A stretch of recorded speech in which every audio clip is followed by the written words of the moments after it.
Hi అండి. నమస్తే. Welcome to Durga Krishna kitchen. దొండకాయ టొమాటో కర్రీ అండి. ఎప్పుడైనా పాలు యాడ్ చేసి కర్రీ ప్రిపేర్ చేశారా?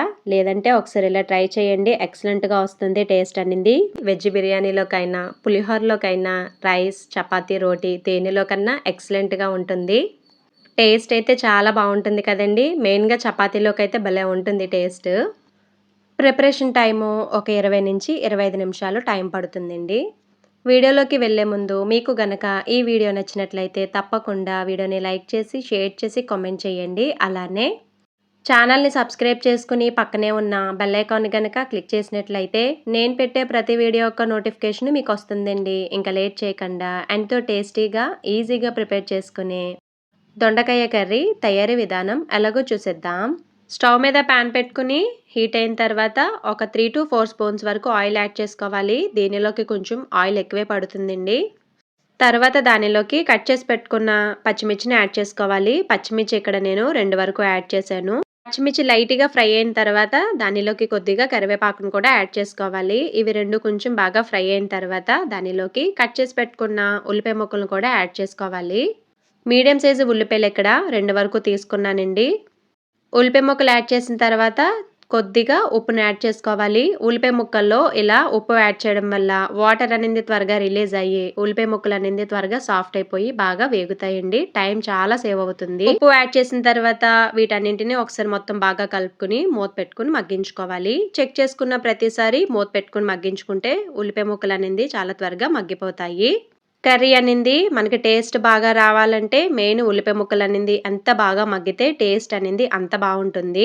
ఉల్లిపాయ ముక్కలు ఇలా బాగా దగ్గర పడిపోయిన తర్వాత దానిలోకి చిన్నగా కట్ చేసి పెట్టుకున్న దొండకాయ ముక్కలు కూడా యాడ్ చేసుకోవాలి. 1/2 కేజీ వరకు తీసుకున్నానండి దొండకాయ ముక్కలు అనేది. తర్వాత ఇంకొంచెం ఉప్పును యాడ్ చేసుకోవాలి. స్టార్టింగ్ ఉల్లిపాయలు యాడ్ చేసాం కదా, ఇప్పుడు కూడా కొద్దిగా ఉప్పును యాడ్ చేసుకోవాలి. ఒకేసారి ఎక్కువ వేయొద్దండి ఉప్పు అనేది. ఉప్పు యాడ్ చేసుకుని ఒకసారి మొత్తం బాగా కలుపుకుని మళ్ళీ మూత పెట్టుకుని మగ్గించుకోవాలి. మధ్య మధ్యలో చెక్ చేసుకుంటూ ఉండాలి.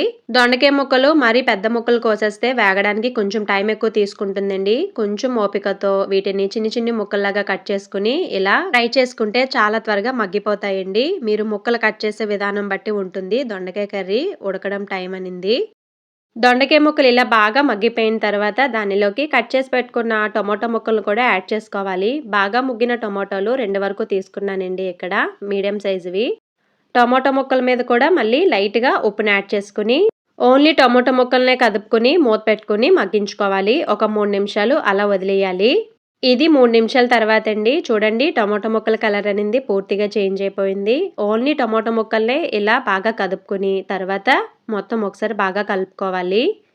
ఇలా టొమాటో ముక్కల్లో కూడా ఉప్పు వేయడం వల్ల చాలా సాఫ్ట్ అయిపోతాయండి త్వరగా. ఇలా కర్రీ మొత్తం బాగా కలుపుకున్న తర్వాత ఇంకొక 2-3 నిమిషాలు బాగా మగ్గించుకోవాలి. టొమాటోతో దొండకాయ వేగితే కర్రీ టేస్ట్ అనేది బాగుంటుంది. ఇలా కర్రీ కొంచెం బాగా దగ్గర పడిన తర్వాత టేస్ట్‌కి తగ్గట్టుగా కారం యాడ్ చేసుకోవాలి. 1/2 టీ స్పూన్‌కి కొంచెం ఎక్కువలో. నేను తీసుకున్న పచ్చిమిర్చి కారం ఎక్కువండి. అందుకే నేను కారం అనేది తక్కువ యాడ్ చేశాను.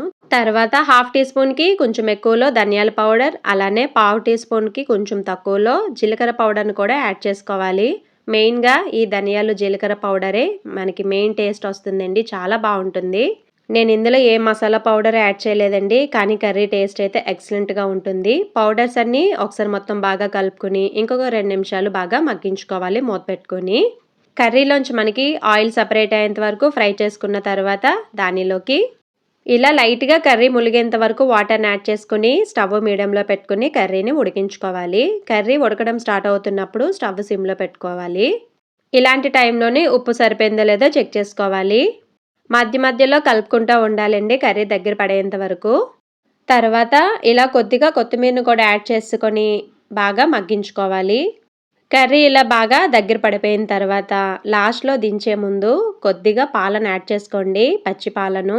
ఇలా పాలు యాడ్ చేయడం వల్ల మనకి కర్రీ టేస్ట్ అనేది కమ్మగా చాలా బాగుంటుందండి. చిన్న టీ గ్లాస్ నిండా కాదండి, చిన్న టీ గ్లాస్‌కి సగానికి ఎక్కువలో పాలు యాడ్ చేస్తే సరిపోతుంది. పాలు యాడ్ చేసిన తర్వాత స్టవ్ అనేది మీడియంలో పెట్టుకొని కర్రీని బాగా మగ్గించుకోవాలి. కర్రీ ఉడకడం స్టార్ట్ అవుతున్నప్పుడు స్టవ్ సిమ్‌లో పెట్టుకోవాలి. ఇలా కర్రీ దగ్గర పడేంత వరకు ఉడికించుకుంటే సరిపోతుందండి. అంతేనండి, రెడీ అయిపోయింది. ఎంతో టేస్టీగా ఉండే దొండకాయ టొమాటో కర్రీ. టేస్ట్ అయితే చాలా బావుంటుందండి. మరి మీకు నచ్చిందా ఈ వీడియో?